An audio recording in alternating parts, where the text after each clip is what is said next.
What's happening? I have my water. I don't know why I thought that was funny.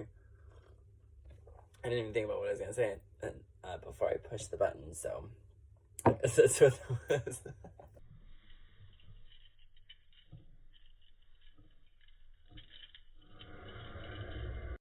was. Welcome to White Chocolate Wonderland. This week we're discussing my blog post that I posted on Wednesday called How to Find Your Aesthetic. I wanted to start this blog post under the idea of helping someone find and mold their personal aesthetic. But as I worked through typing it out, I realized that it was harder than I had thought it would be. Just like pretty much everything I've done with this blog or this IGTV series. I didn't write down an outline this time because last time I did write down an outline to follow, and I had over 35 minutes of footage of me talking, and that's like twice as much as the first time. So I'm just gonna go for it, Trust my gut. It all ties together if you've been watching. Cut. Horrible. So in this post, I basically go over what a personal style aesthetic is. Aesthetic can mean a variety of things depending on the context, but when we say, oh, I like your aesthetic, we usually means someone's style in the sense of its categorical genre. So like, oh, someone could have a very modern aesthetic, which usually would mean, like something that's clean and polished and somewhat simple. Someone can have, a hippie aesthetic where they wear a lot of, where it's like bohemian. So there's like a lot of patterns and flowing and flowers and very organic lines and a lot of structure. So those would be examples of aesthetics.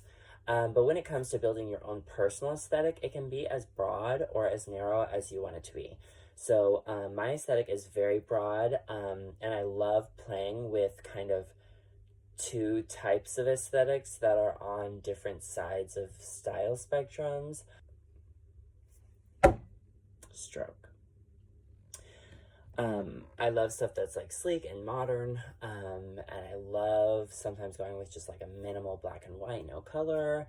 But then I also love going with very organic, crazy patterns, really going wild with colors and pattern and oversized things. And so when I really try to boil down my aesthetic, it's very all over the place.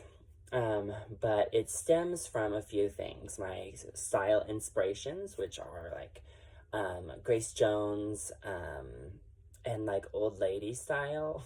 But she's known for like really outlandish, crazy style, really androgynous beauty.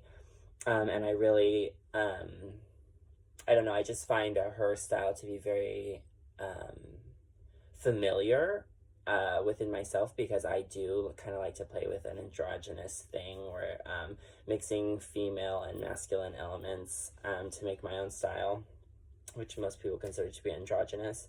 My Mima is just every time I see her, she's very put together. It's like pants at your high-waisted pants, pants at your natural waist with pleats, good hardware on clothes, like cute buttons and a lot of things matching, kind of a monochromatic, usually, color story when it comes to her outfits. I've mentioned a few times my love for high-waisted pleated pants because I just think they're so cute, and they can be so many different things. It's like they can really make you feel powerful, and they can look sharp and regal almost, but they can also look like really fun and casual. It's like we see them in resort wear sometimes. So yeah. So I joked on my Instagram that my aesthetic is an unhinged Grace Jones meets Grace and Frankie. If you haven't seen that Netflix show about two old ladies, it has Lily Tomlin and Jane Fonda in it.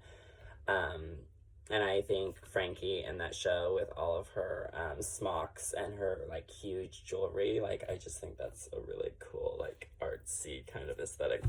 And then I talked about different things that can help you narrow down your aesthetic, and it's really just about finding out what you like, yeah? Um, so whether it's going to be an art period, a time period, people, you know, it's like celebrities or people that you look up to or admire, or just colors or shapes, you know, it's like people's aesthetics can be, like I said, as broad or as narrow as you want them to be. And kind of guiding and making purposeful decisions about, like, does this fit into how I like to dress or how I like to present myself? Because I just think if we check in with ourselves when we're buying things, and don't let other people's opinions play into our purchase choices when we're shopping for clothes, then I think we'll be happier about our personal style, because it will be because we have reasons why we like it, and we feel confident in those decisions. Everyone should have neutrals and a base in their wardrobe that's all neutrals, you know, and then that can go with anything. And then if you want to add color into it, picking a color that you really love, maybe your favorite color, and just adding only things in that color can make your aesthetic really simple and straightforward, and it can make it very successful because people are like, when they see you, they're like, oh, like her style is very her, because it's consistent. You know, there's a consistency because you're making, like I said, a conscious decision on why you're picking out clothes. Yeah. And I think if we do that, then we have more of a connection to our clothes. We love them more. We want to wear them more. We want to get dressed up more. You know, there's an excitement to it because each piece that you buy, you're like, oh, I really thought this through, and I chose it because I really like it. So I forgot to do a question for you guys this week, or ask you guys to send in your questions. So that's on me. I'm going to do a test that's on BuzzFeed that is, what percent fashionable are you? Thought it'd be fun. Here we go. What percent obsessed with clothes are you? In the past 3 months, how much have you spent on clothing and accessories?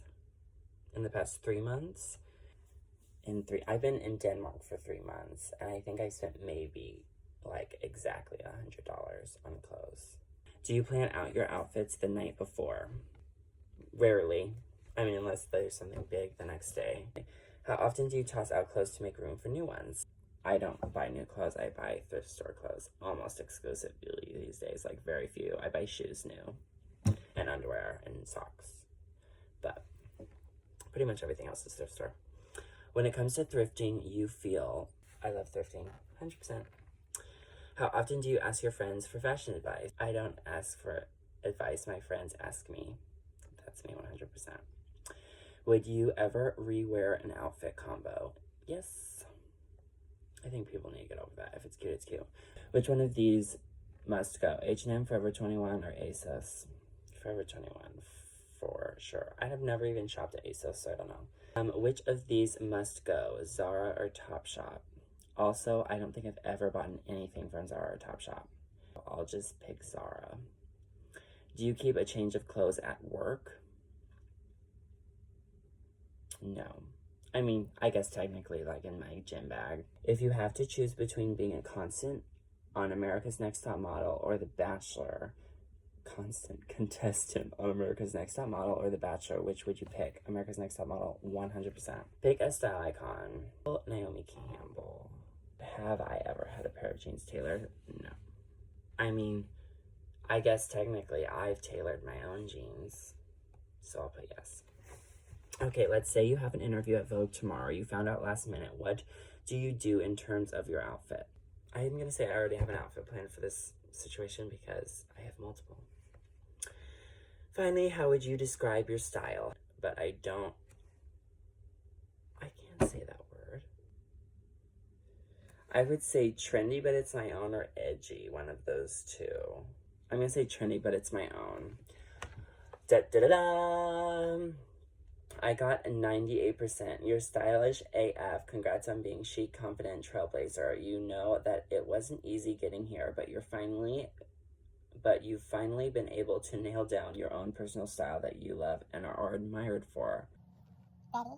I think this is better right than last time. I'm using a series of lamps to really get the full effect here. Is it working? This is nonsense.